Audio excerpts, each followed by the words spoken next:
Welcome, my Blenderhead colleagues. I am Salvador García Luque. Today we are going to configure our Blender so that it gives the best performance as a video editor, both in the preview and in the rendering of our videos. Today we are going to work with 6 Blender tools. We'll configure the temporary windows, also adjust the memory cache limit, we'll meet the disk cache limit. We are going to transform the visualization in the color management. We will also configure the resolution and format of our videos. And we are also going to work with the video strips so that they give us a better performance via the preseek option. This time we are not going to work with proxies, since we have already seen that. And of course, at the end we are going to save our preferences. Alright, let's get started.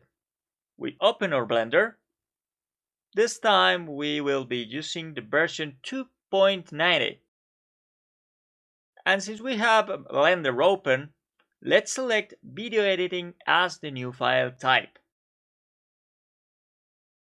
This will cause all workspaces to disappear, and only the two related to video editing will remain.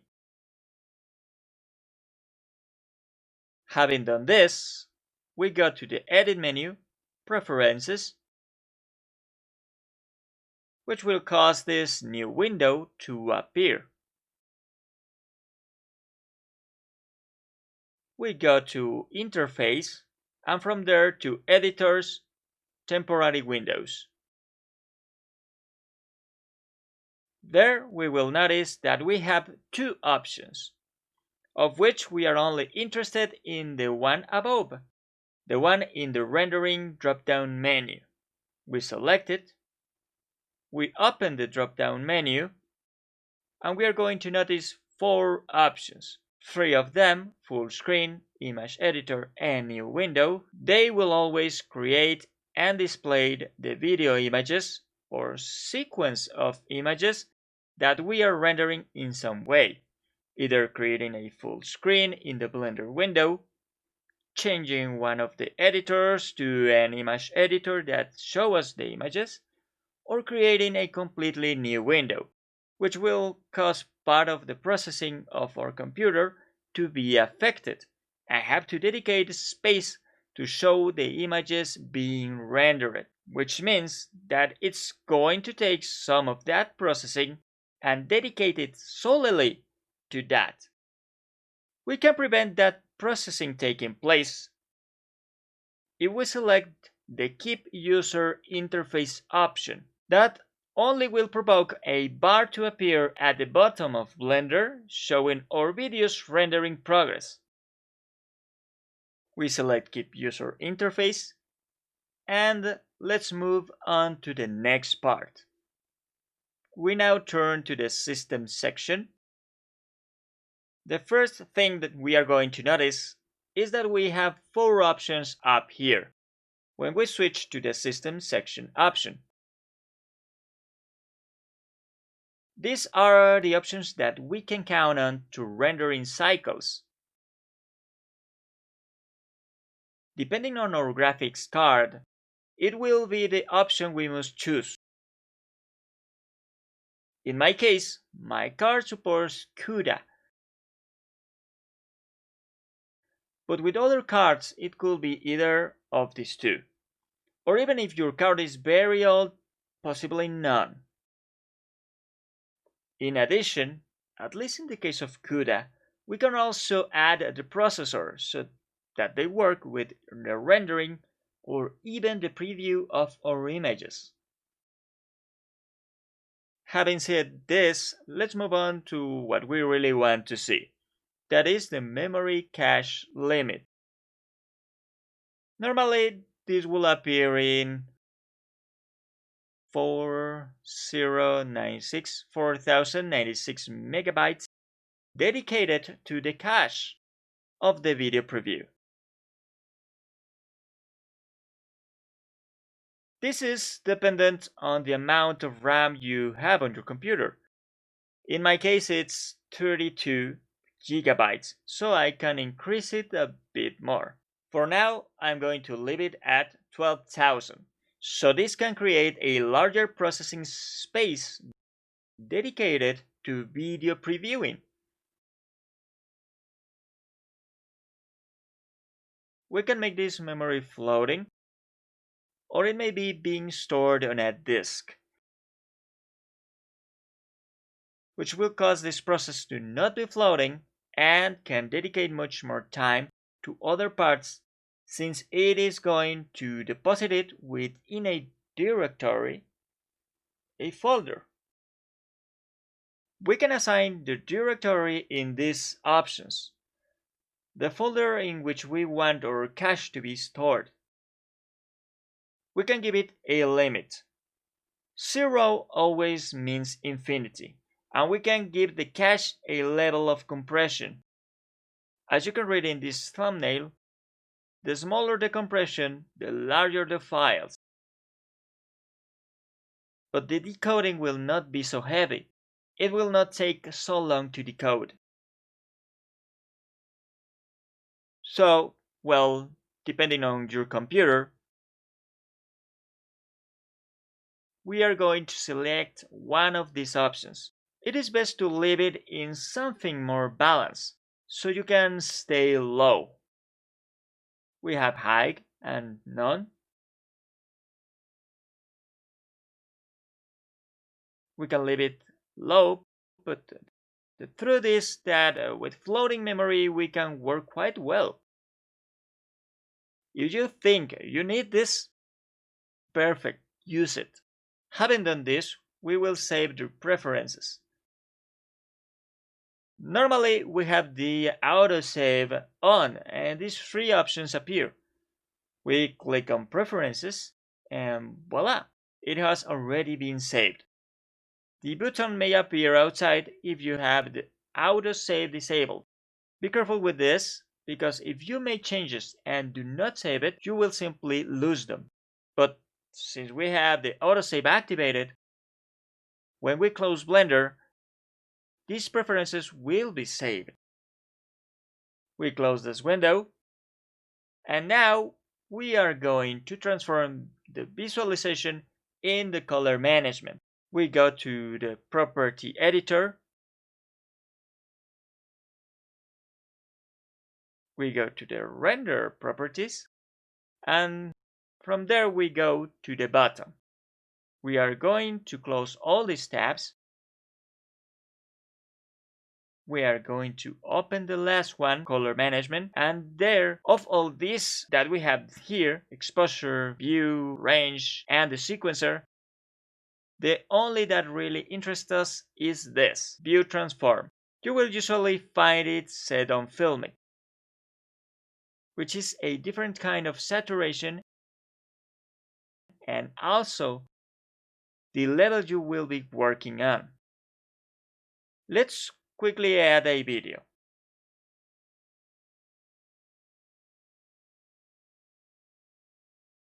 Now that we have added this video, we are going to change the type of display. You will notice that in Filmic, the image changes slightly. You see, there is a little stronger exposure when we change it to standard, but for most cases in standard, we can make the renderer go much faster. And we are going to obtain a fairly optimal level without taking too long in the processing of our video.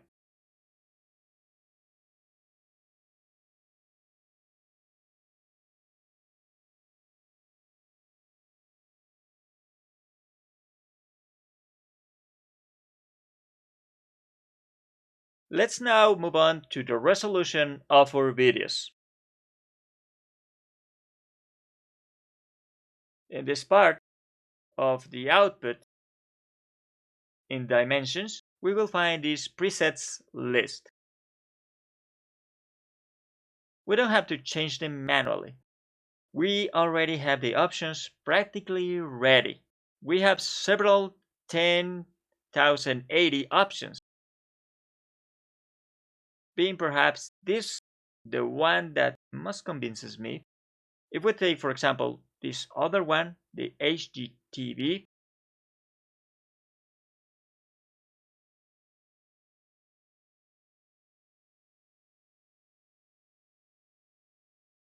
as you can see, we have 24 frames per second. You can see we have the correct resolution, but we have 24 frames per second, which is rather dedicated to, well, the speed of cinema and not quite a one for television.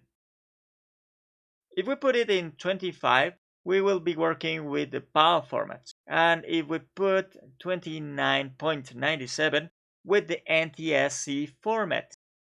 But you really have to be quite careful with this, since this FPS option has given problems in previous versions. To solve this, we can change to the 30 frames per second option, and this may fix the problem. Let's go back to the 24 frames per second option. We are going to opt for the following option of HDB and TSV. As it tells us, here is the NTSC option and changes the frames per second. But it also changes the format. Actually, this is not the correct format of our default HD.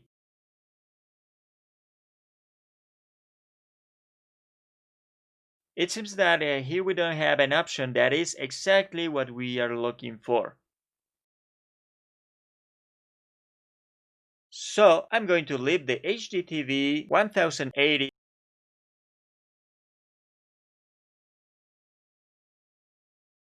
ready.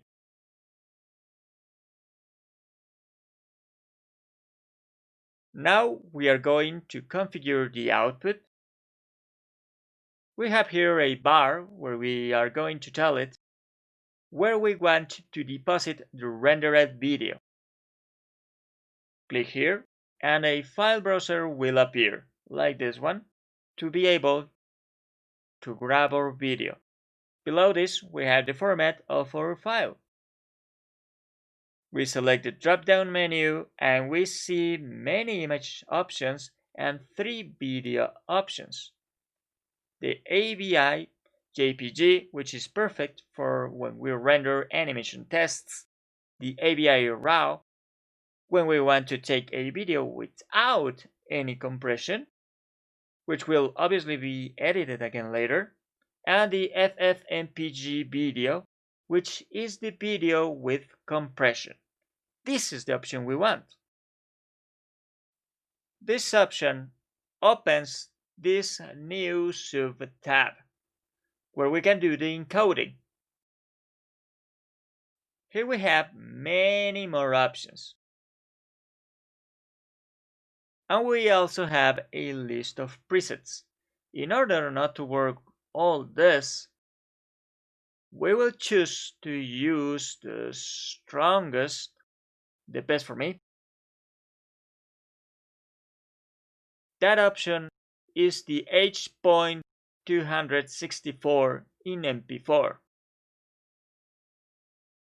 I chose this one because the MP4 format is quite simple to be able to add it to video editors if you want to edit this again in some other program or again in Blender. It leaves us with the H.264 video codec, of which we have quite a few options.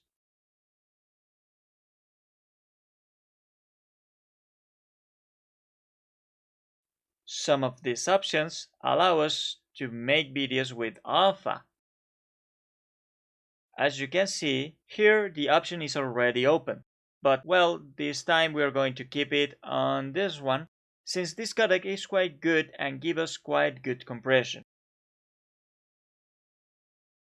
The output quality tells us that it's going to leave it at a medium quality, but it is more advisable to give it a slightly higher quality, especially if we're doing tutorials. And of course, if we are going to use much more elaborate videos, it is better to keep the options much higher. The higher the encoding speed is for our video, the longer it takes to encode. The file will be much better and with less space. In other words, its size will not be so great. So, if we leave it in the slowest, we will get a super high quality in the smallest possible size. But also the rendering is going to take forever. Render times increase exponentially with encoding. So it really is more advisable that we stick to a more balanced option. If we leave it in good, it's more than enough.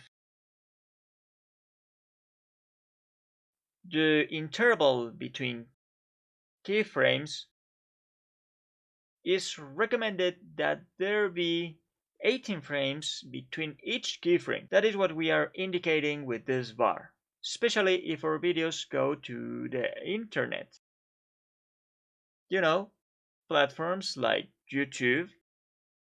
YouTube also advises us to have a maximum of 2 for the B frames.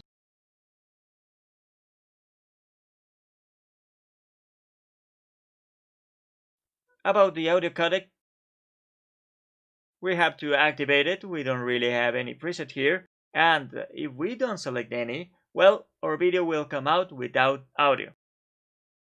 The option that I like the most is AAC, since although it has some compression, it is not very loud and audio problems can rarely occur.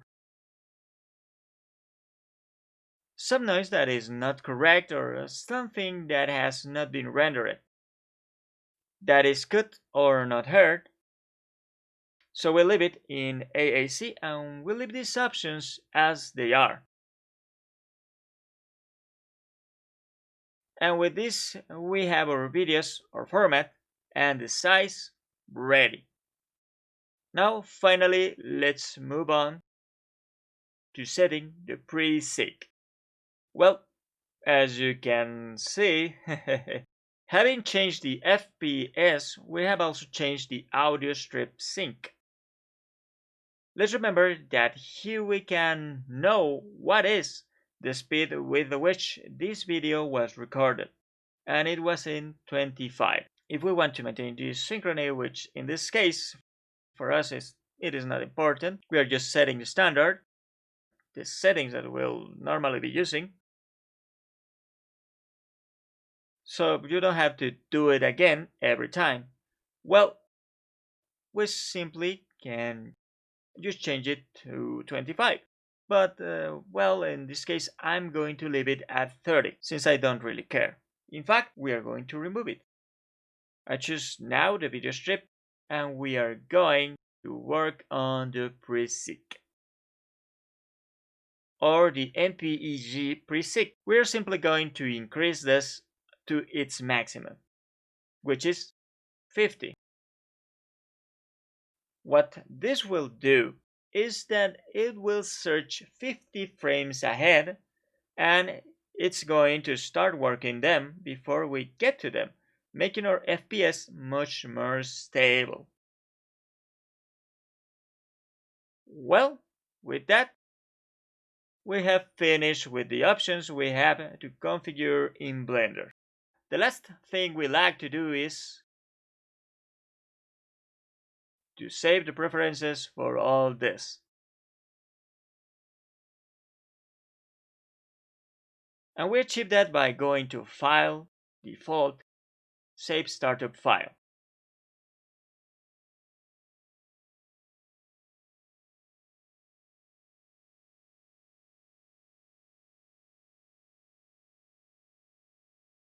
We save it. save startup file, and close Blender.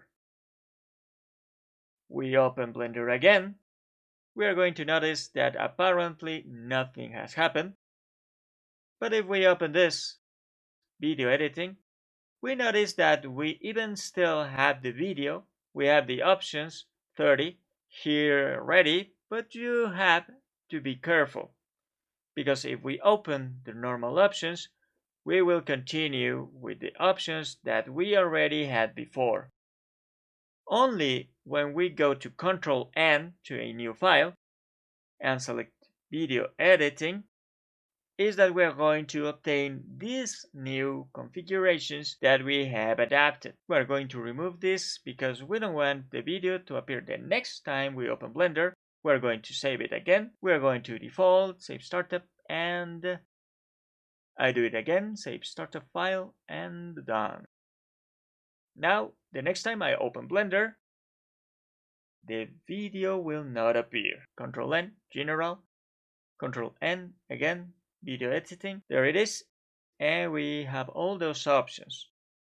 Of course, we are going to have to adjust the preset in each strip we are working with, just like its process. And this is the way we end this video. I hope you found it informative, that you liked it, and that you will find it useful in the future. Without further ado, for the moment, I can only tell you that please subscribe, hit the bell for notifications, and give it a thumbs up. I am Salvador Garcia Luque saying, I hope to see you in the next video. See you later.